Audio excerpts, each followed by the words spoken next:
There is a place in America where the past never fully disappeared. A place where the sound of Africa still echoes through the wind. Where the water carries memory. Where the language of enslaved people survived long after slavery ended. Where descendants of those taken in chains still carry pieces of the continent inside their voices, their food, their traditions, even their DNA. And most Americans have never heard of them. The Gullah Geechee. That silence is not accidental. Like as if more people knew this story, they would have to confront something uncomfortable about American history. They would have to admit that slavery did not just steal labor. It tried to erase identity, and tried to erase names, languages, religions, memories, and entire civilizations.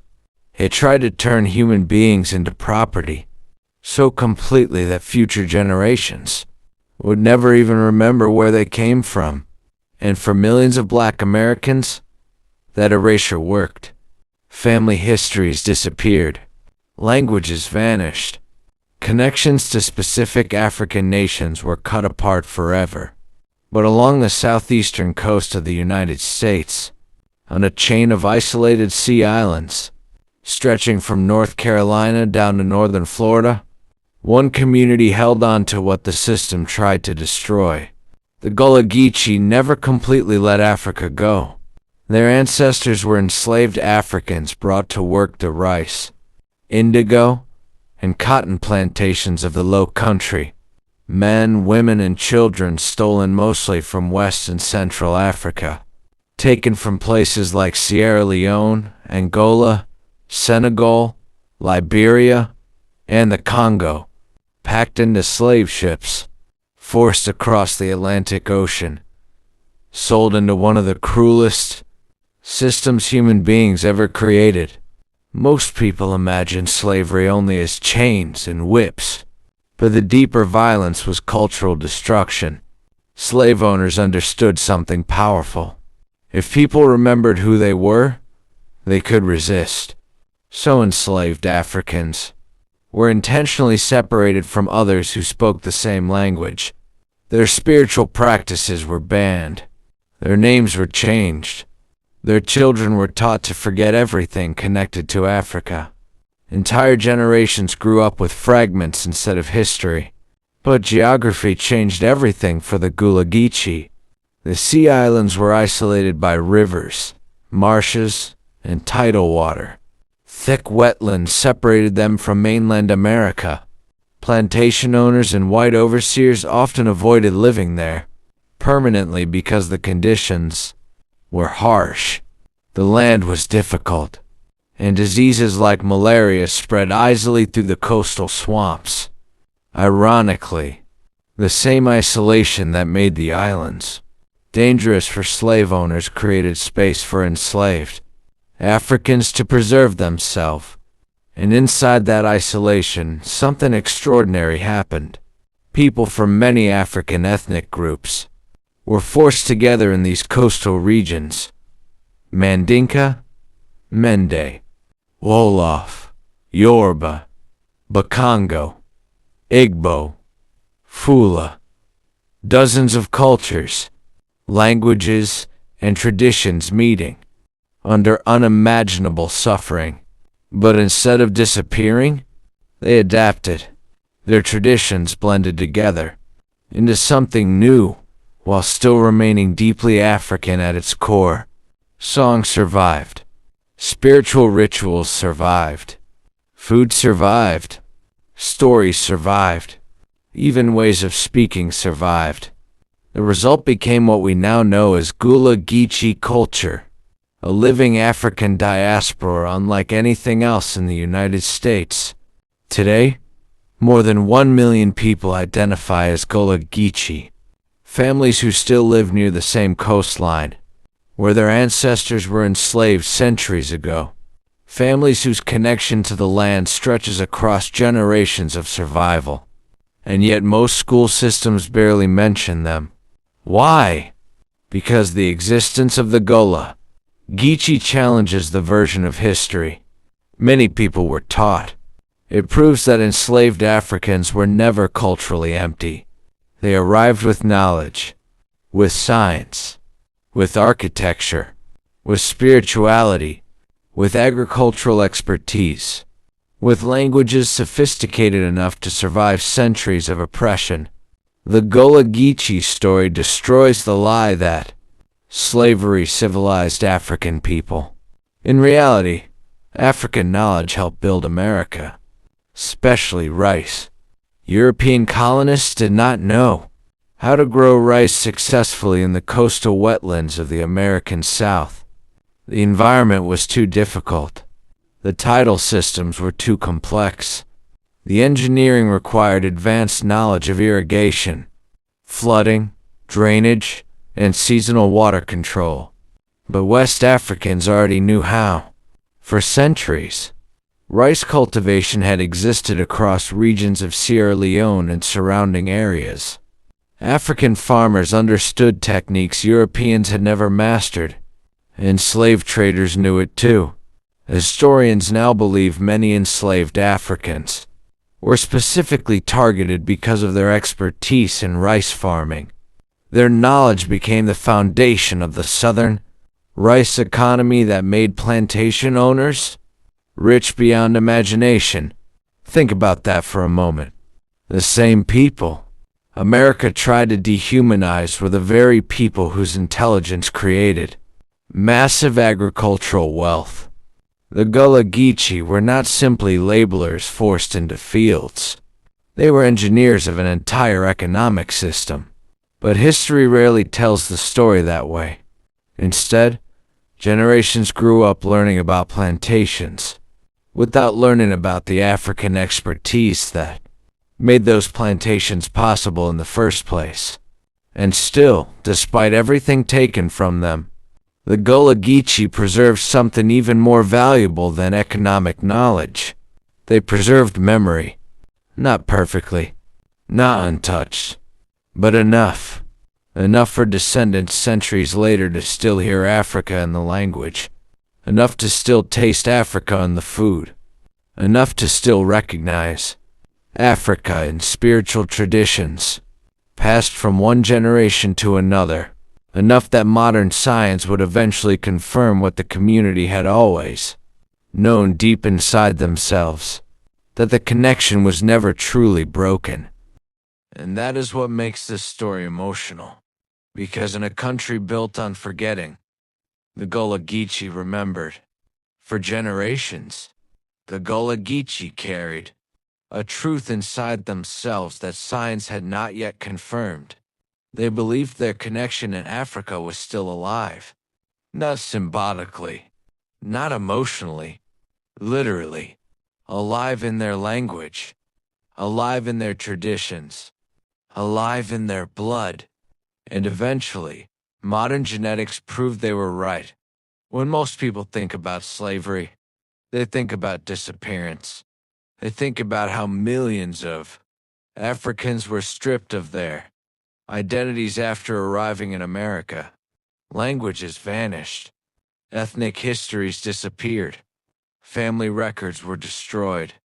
Entire bloodlines lost the ability to trace where they originally came from.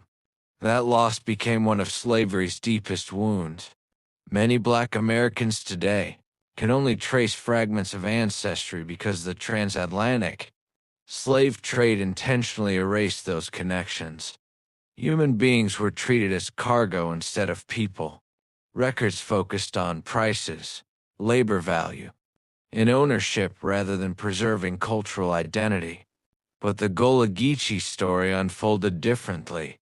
Because of the isolation of the Sea Islands, their communities remained more culturally and genetically connected to West Africa than almost any other African American population in the United States. And the evidence shocked researchers. A major genetics study published in Human Molecular Genetics examined the DNA of Gullah Geechee participants alongside other African American groups and populations across West Africa. The findings were extraordinary. Researchers discovered that the Gullah Geechee carried significantly higher levels of African ancestry and lower levels of European admixture compared to many other black populations in the southeastern United States. But one discovery stood above all the others. Their DNA showed one of the strongest genetic connections to Sierra Leone ever identified among African Americans. Think about what that means emotionally. After centuries of slavery, after auctions, plantations, forced labor, segregation, lynching, displacement, and cultural erasure, the connections still survived. Africa was still there, encoded inside generations of descendants who never forgot completely. And this was not random.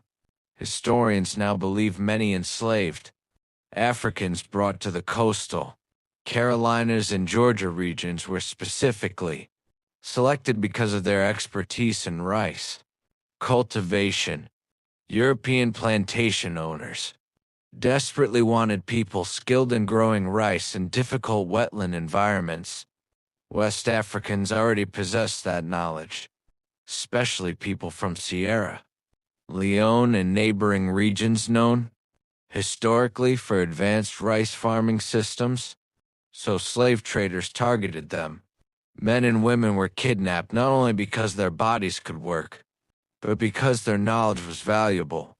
That knowledge transforms the American South forever. The rice economy that made plantation owners rich depended heavily on African agricultural engineering. The tidal irrigation systems across the coastal wetlands required sophisticated understanding of water flow, flooding cycles, soil control, and land management. Europeans did not invent those systems. Africans did. The Gullah Geechee and their ancestors reshaped thousands of acres of wetlands into productive rice fields, using methods carried from West Africa across the Atlantic Ocean. And still, history books rarely give them credit. Instead, generations were taught to associate intelligence and innovation with plantation owners while ignoring the enslaved Africans whose expertise made those plantations possible. But the land remembers. In late 2024, researchers using underwater sonar technology uncovered previously unknown irrigation structures built centuries ago by enslaved Africans in coastal North Carolina. Hidden beneath the landscape were remnants of dams, water channels, and sophisticated engineering systems designed for rice production. Proof that these communities were not simply forced laborers. They were builders, scientists, engineers, people whose knowledge shaped an entire economy while their humanity was denied at the same time. And the DNA evidence made the story even more emotional. Another study examining maternal lineage through mitochondrial DNA found that the overwhelming majority of Gullah Geechee participants carried African maternal haploid groups directly linked to West and Central Africa. In simple terms, generations of mothers had passed down African ancestry with remarkable continuity. Mothers to daughters, grandmothers to grandchildren, century after century, even after slavery tried to sever every connection. There's something heartbreaking about that, 'cause so much was lost. Names disappeared, families were broken apart, children were sold away, entire generations died without ever seeing freedom. Yet somehow, pieces of Africa still traveled forward through time, not preserved in perfect condition, but preserved enough for descendants to eventually stand on American soil centuries later and scientifically trace parts of themselves back to specific regions across the Atlantic Ocean. That kind of continuity is rare in the history of slavery, and it explains why the Gullah Geechee story feels so deeply personal for many Black Americans, for people whose own ancestral histories were fragmented. The Gullah Geechee became proof that complete erasure never fully succeeded. That somewhere, some thread survived. And perhaps nowhere is that emotional connection stronger than in the homecoming journeys. In 2005, groups of Gullah Geechee descendants traveled to Sierra Leone, not as tourists, as people returning to a homeland. Their ancestors had been violently stolen from centuries earlier. Imagine the emotion of standing on the shores where slave ships once departed. Imagine hearing familiar words in local languages that sound connected to the speech patterns you grew up hearing from elders back home. Imagine seeing faces, traditions, songs, and cultural rhythms that feel strangely familiar, even though an ocean separates them. Many described it as spiritual recognition, like history itself was reaching across time. One of the most emotional places connected to these journeys is Bunce Island, a British slave fort in Sierra Leone that once held captive Africans before they were shipped across the Atlantic. Thousands of enslaved people passed through that island on their way to Charleston and Savannah. Many of them would eventually become ancestors of the Gullah Geechee. Now imagine descendants returning centuries later to stand in the same place where that nightmare began. That is not just history. That is generational memory colliding with reality. And perhaps that is why the Gullah Geechee story matters so much today. Because it reminds the world that slavery did not completely erase African identity. It damaged it deeply. It fragmented it. It traumatized generations. But it did not fully destroy it. The language survived. The culture survived. The spirituality survived. The engineering knowledge survived. Even the DNA survived. The Gullah Geechee became something incredibly rare in American history. A living archive. A people carrying visible traces of Africa through centuries of oppression. And today that archive is under threat once again. The Gullah Geechee survived slavery. They survived segregation. They survived forced labor, displacement, humiliation, and centuries of cultural erasure. But now they are facing a different kind of danger. A quieter danger. One that does not arrive with chains or auction blocks. One that hides behind luxury developments, rising sea levels, tourism, and the slow pressure of modern America swallowing everything in its path. And if the world keeps ignoring them, one of the greatest surviving connections to African culture in the United States could disappear forever, because the same isolation that once protected the Gullah Geechee is now making them vulnerable. For generations, the Sea Islands remained relatively untouched. Families lived on ancestral land passed down through bloodlines, stretching back to emancipation. Communities preserved their language, customs, stories, and spiritual traditions, because they remained physically connected to the places where those traditions survived. But eventually, wealthy developers discovered the coast. Suddenly, the same islands once ignored for centuries became valuable beachfront property. Luxury homes appeared. Golf resorts expanded. Retirement communities replaced ancestral land. And slowly, Gullah Geechee families began getting pushed out. Some lost property through rising taxes they could no longer afford. Others faced legal battles, because much of their land had been inherited informally through generations without official documentation, a system known as heirs property.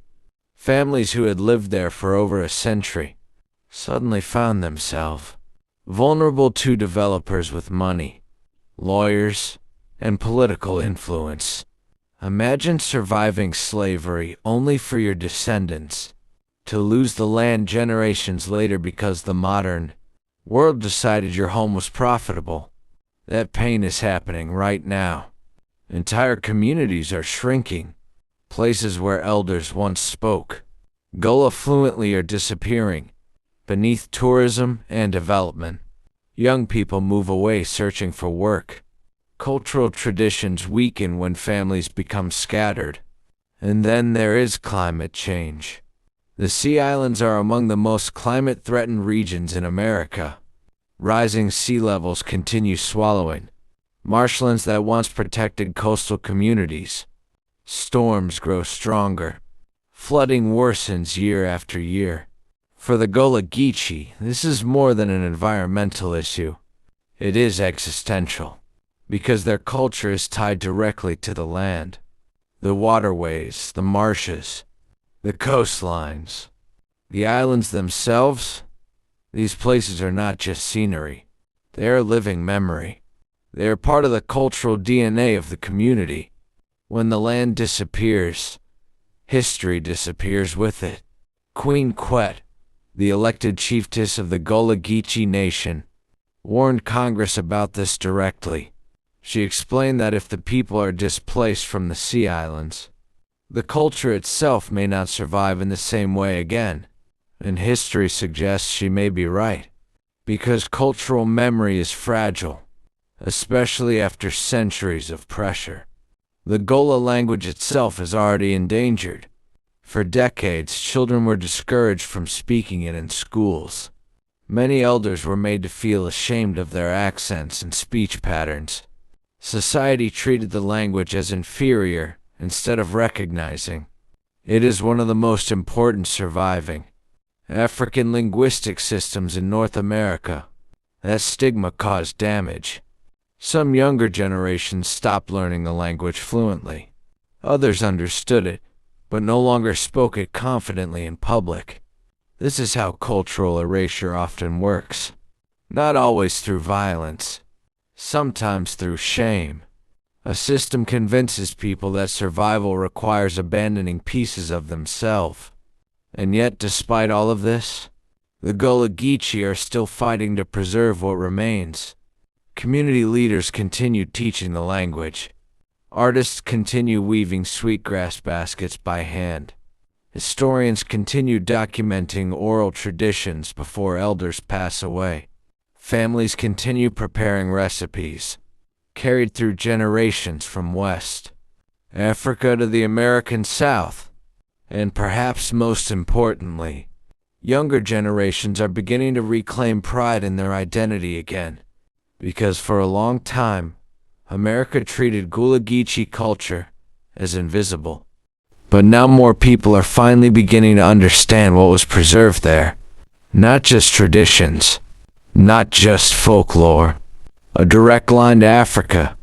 In 2006, the United States Congress officially recognized the importance of this history by creating the Gullah Geechee Cultural Heritage Corridor, a federally protected region stretching across 4 states, dedicated to preserving Gullah Geechee sites, language, art, and culture. That recognition mattered, 'cause it acknowledged something profound. What the Gullah Geechee preserved is not only important to Black history, it is important to human history. Their existence challenges one of the biggest lies slavery ever tried to tell. The lie that African identity could be completely erased. The Gullah Geechee prove otherwise. They prove memory can survive unimaginable violence. They prove culture can endure even under oppression. They prove identity can travel across oceans, plantations, and centuries without fully disappearing. And maybe that is why this story hits so deeply emotionally. Because for many Black Americans, slavery created a painful silence around ancestry. People know they came from Africa, but not always where, not always who, not always what languages their ancestors spoke, or what traditions they carried before the slave ships arrived. That uncertainty became part of the legacy of slavery itself. But the Gullah Geechee carried fragments through time. They kept the food. They kept the songs. They kept the baskets. They kept the spirituality. They kept the language. They even kept traces of Africa written into their DNA. They became a living archive for an entire people. Not perfect, not untouched by suffering, but alive. And maybe the most emotional part of the story is realizing how close the world came to losing all of it. If the islands had not remained isolated, if elders had stopped teaching traditions, if generations had completely surrendered under the pressure of survival, so much history would have vanished forever. But it didn't.